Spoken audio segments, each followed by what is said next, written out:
Dans cette vidéo, nous allons mettre en place notre structure qui va nous suivre lors de la réalisation de ce pack d'exercices. Vous retrouverez attaché à cette vidéo le dossier de démarrage qui va contenir la structure de base.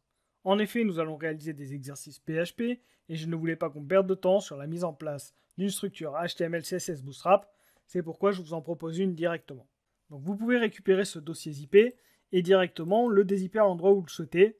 Par contre, il va falloir impérativement que ça soit présent dans le dossier htdoc. Donc ici, moi j'ai créé un nouveau dossier que j'ai appelé PHP et à l'intérieur, je viens de dézipper mon dossier qui s'appelle Programme.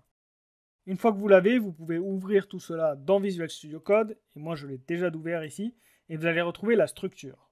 Dans cette structure, vous allez retrouver 4 dossiers, le dossier facile, moyen, difficile qui sont là pour les exercices, et j'en reparlerai après, et le dossier global qui va contenir simplement la page d'accueil, donc avec un dossier accueil, la page index.php, et ensuite vous avez le dossier common qui contient le menu et le template. Donc j'ai fait en sorte que très simplement, dès lors qu'on va créer un exercice, on pourra inclure ces fichiers-là et directement mettre le contenu à l'intérieur. Donc on va le regarder très brièvement, mais le template, comme vous voyez, c'est une structure standard de page HTML qui utilise les fichiers nécessaires pour Bootstrap. Comme je vous ai dit, on aura la possibilité de mettre un petit peu de design avec Bootstrap. Ensuite, j'ai inclus le menu, bien sûr. Et enfin, j'ai fait en sorte de rajouter un titre H1 à ma page et le contenu des exercices. Au niveau du menu, rien de très particulier, c'est juste un menu standard à Bootstrap. Donc j'ai fait en sorte de générer 20 liens pour les 20 premiers exercices faciles. On verra plus tard pour les autres, je ne les ai pas encore générés. Et on va partir directement sur la réalisation de ces exercices. Avant cela, quand même, regardons rapidement les dossiers faciles, moyens et difficiles. Donc moyens et difficiles qui sont vides pour le moment. Et le dossier facile qui contient le dossier exo1 qui contient le fichier index.php. Comme vous le voyez, ce fichier ne contient pas grand-chose. Je vais quand même expliquer chacune des lignes afin qu'on puisse l'utiliser simplement dans tous les exercices.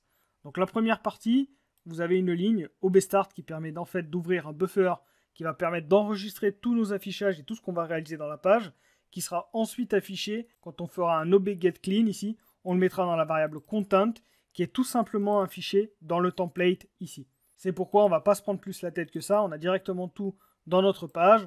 On pourra mettre le code directement en dessous de cette balise ici, de ce commentaire en HTML.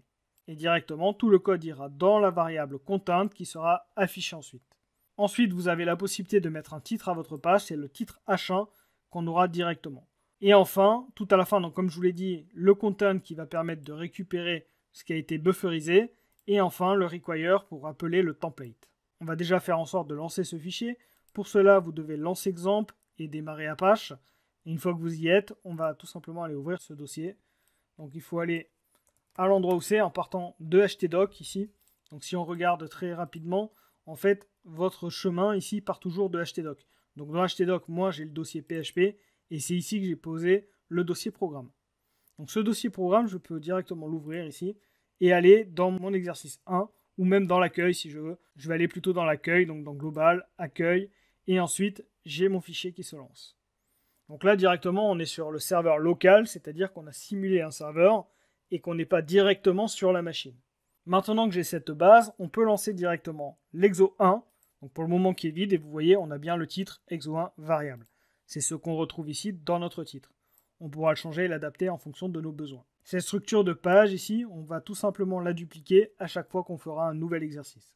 Vous n'avez pas à la modifier, la seule chose à faire sera de mettre le code en dessous, soit du PHP, du HTML ou ce que vous voulez. Je vous propose de commencer directement à réaliser l'exercice dans la prochaine vidéo.